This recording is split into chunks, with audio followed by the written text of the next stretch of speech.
Hey guys, Chaz here from Elevate Coaching. Today I want to talk about on-the-bike nutrition.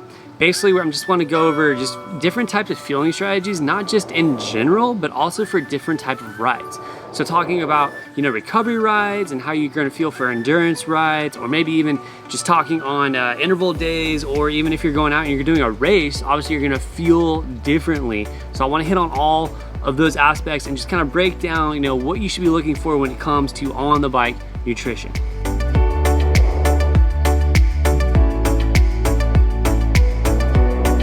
In my personal experience and in studies that I've read online and different journal articles and whatnot, carbs are the most precious macronutrient that you could be looking at when it comes to on-the-bike nutrition. And honestly, this is really what we use for fuel. Anytime you start to go outside of your fat burning zone, you just really start putting down the power, you're dipping into your glycogen stores and you're gonna be using carbs as the fuel for that. Now, studies have shown that taking in between 60 to 90 grams of carbs per hour is about what your body can handle. And for exercising, that's about what you need, especially if you're racing, you need to be taking in between 60 to 90 grams of carbs per hour. And this actually led to increased cycling performance when people would do this, all right? On top of that, I know a lot of people, they start to kind of focus on calories. And while calories are good to focus on, really the thing that really fuels your body is not necessarily calories, but it's actually the carbs. Because you could be taking in, say it's a Cliff Bar or something, you could be taking in that and it could have, a tons of calories, but it could also be full of fat and protein. In reality, your body is not going to be going to those two macronutrients and using those for go-to fuel. Instead, it's going to be going to the carbs. So if you start picking off food or nutrition that's more carb heavy and has mostly carbs in it, all of that will be going not only towards your cycling performance, but also those are the calories that will be going back into your body and being used wisely too while you're on the bike. So some different foods that you can think about is like this. Gels are going to be purely carbs. Just when you take in a gel or you take in a chew or a chomp or something like that, it's going to be purely strictly carbs. If you're taking in, say, Cliff Bars, those also are going to have, some protein and fats in them too, which is totally fine. But if you're racing and you're doing intervals and you're really focusing on trying to refill your body as quickly as possible to get more energy to put out, you really need to be focusing on those carbs. And then further looking into studies and my own experience as well, depending on the type of ride you're going to be doing that day, also dictates what type of nutrition you need to be taking in. So if you're doing more of a slower endurance day and just kind of going with the flow and going for a long day, well, you can take in some solids as well as more of the liquid stuff like the chomps or the gels or even just the hydration mix, all right? If you're doing mostly racing, you kind of want to stay away from the solids and you want to go more towards the gel route or the hydration or the chomp route because they're just easier to get in, and not only that, they're easier to digest. Now, the reason why I talk about the difference between the solids and more of the liquids and chewy type stuff is because depending on your intensity, your body will process those differently. So when you do more intense exercise like intervals, or maybe you're gonna be going after KOMs that day, or maybe you're in a race, when you're doing more of these intense things, your body has to push more of its resources towards its muscles and also towards your skin to kind of try to help you with the whole sweating process and keeping your core temperature cool. So because it's doing that, it's taking blood away from the gut and it's moving more of it towards your muscles and towards your skin. So if you eat something that's more solid, that takes, a lot of energy and a lot of time to actually break down and get to the point where it can actually start to use as energy. Well, if you're doing hard intensity and say you take in a Cliff Bar, it's going to be a lot harder for your body to break that down and use that instantly compared to taking in a liquid gel that's pretty much going to be able to just digest and go through the system very easily and very quickly. The other thing that happens is if you eat solids while you're trying to do hard intense workouts, your gut gets overwhelmed and sometimes you can get, gut distress or GI distress as they call it, where what happens is, for me, sometimes you'll just kind of get just all crampy and you'll feel bloated or you feel gassy or something, and that's just because you're eating the wrong type of foods at the wrong intensities. So when you start to think about that and you start to get the right type of foods in, you can actually reduce this or eliminate it altogether. So let's take a look at some different types of nutrition. I personally use Science in Sport. I found good success with them. It's someone that we actually got sponsored by, but ever since I've used them, I really enjoy them. I really like them. All their gels are super easy to go down. Their bars are not the best tasting thing in the world, but they're way easier to eat than Cliff Bar. Like when you eat a Cliff Bar, I feel like you're choking it down and trying to swallow air at the same time, and it just takes all the moisture out of your mouth. But when you eat the SIS bars, like they're super easy, they break apart easily, and they're easy to chew and to swallow down, but they're not the best tasting thing in the world. So you gotta find what works for you, honestly. Freaking gnats. So my go-to from SIS would be their gels. I use pretty much, honestly, I do just gels on almost every single ride. Even the longer rides, I pretty much stick to gels. I don't know what it is. They're easy to use, they're easy to take. I don't know, that's what I go with. I also use our hydration mix as well in my bottles.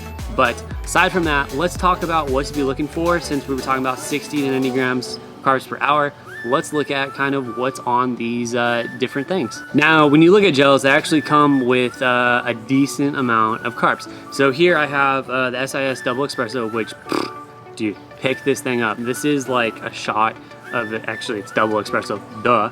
But it's amazing. It gives you just energy boost. Love it, especially towards the end of a race. Dude, I will crush one of these, or going to intervals, I'll crush one of these. Now there's 22 grams of carbs per serving. And if you do the math super quick and you add that and you times it by 3, you get 66 grams of carbs per hour. So you'd have to take 3 of these in order to get the carbs that you need per hour. Now I wouldn't recommend taking 3 of these within an hour. That would be suicide, but you could totally try something else like the Tutti Frutti flavor. I don't know, it's okay, don't mind it. Again, 22 grams of carbs per serving.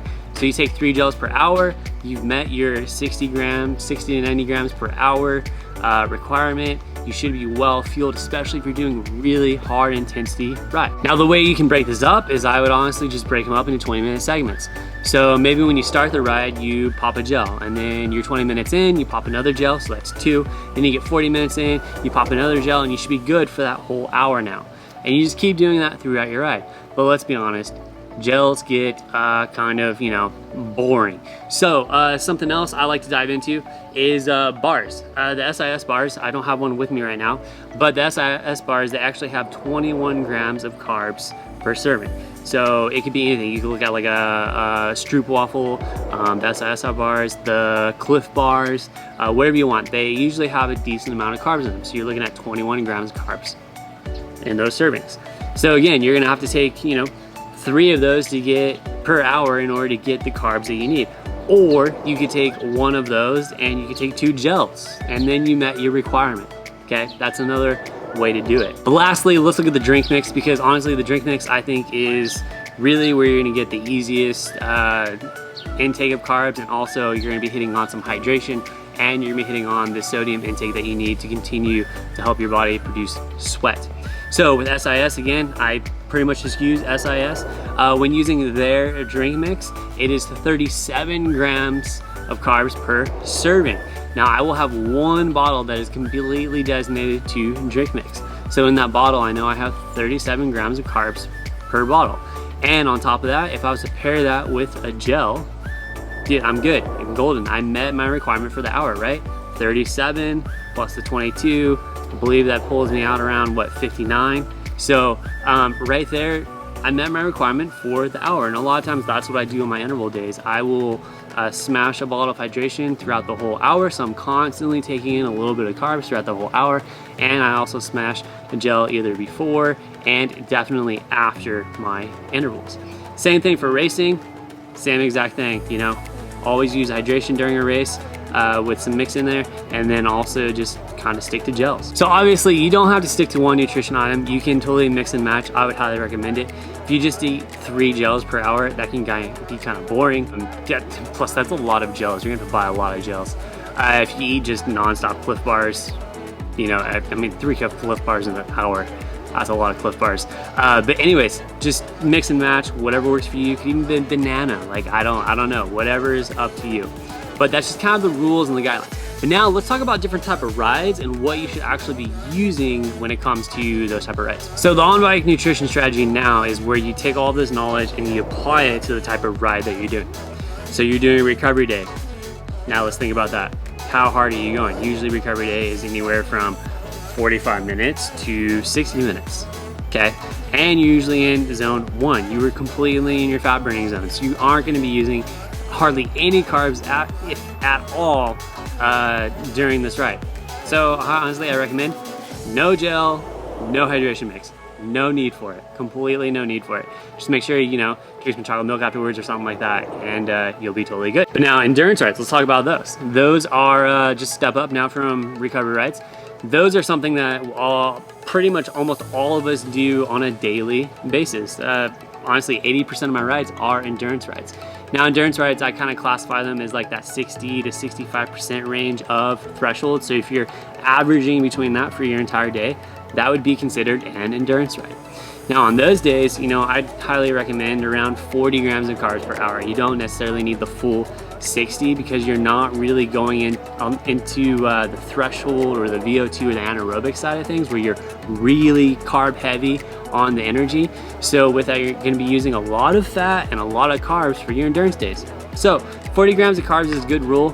For me, again, that could be, you know, 2 gels, or it could just be a bottle of hydration mix for 1 hour. I mean, that's kind of all I need. Then I can take a gel later at a later time. So that's how it works. Super easy for those. Now let's dive into interval days, okay? Intervals are interesting. So if you're doing interval days, you're obviously gonna be doing a lot of hard work. You're gonna be using a lot of carbs for fuel. So therefore you need to replenish those glycogen stores. This is where I definitely would recommend the 60 to 90 grams of carbs per hour rule. So a lot of times for me, what I do is I start with a gel right before I start the ride. I have a bottle of drink mix, so right there, that brings me up to 49 grams of carbs. And then on top of that, I usually take another gel on the back half of my intervals. So actually not 49, I'm at 59 grams plus that puts me up around 89, I'm so bad at math, 89 grams of carbs, so that actually puts me closer to 90. So a gel right as I start the ride, bottle hydration mix for the first hour, and a gel right at the end of intervals, that puts me at that 90 mark for the hour, and it gets me going into the next hour as well. So that's something to think about. When you're racing, I do the same type of strategy.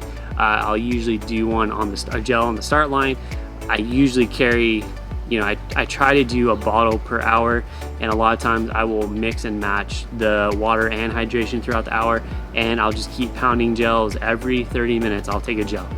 That's just how it goes. Make sure I hit that requirement. Really allows me to get out there and continue to push hard well into a 4-hour road race. Now, last thing I want to hit on before finishing is when certain foods should be taken. I've had someone ask me this question and they didn't realize this, but now say you're doing, you know, you're doing a 4-hour ride and you're gonna be doing a lot of hard efforts. If you want to take in the solid foods, I'd recommend taking them in the beginning, because it's gonna take a while for those to break down and be processed and digested throughout the entirety of your ride. So if you take them in the beginning, you're gonna be, you know, getting a lot of that nutrition throughout the first, you know, hour and a half of your ride, and then you can start hitting more on the gels where they actually absorb into your body quicker.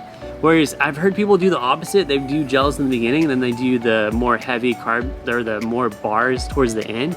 That doesn't make any sense.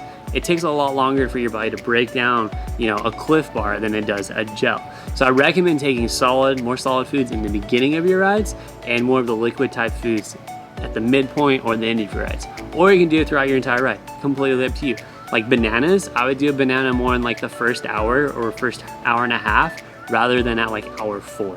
Just saying that it'd be easier on your gut, on your digestion system, plus energy you get from those will go into your bloodstream and be delivered to your muscles a lot quicker than if you took them at the end of your ride. So that's something to think about. I know we went a bit deep in the nutrition, but I do hope this helps. A lot of people do have questions about this. If you have any questions, or maybe I talk too fast or it's still confusing, leave comments below and I will totally answer those. As always, I really appreciate you guys. If you like this content or more like it, please subscribe. It means a lot. And on top of that, keep riding hard and keep training hard, and I will see you guys on the next video.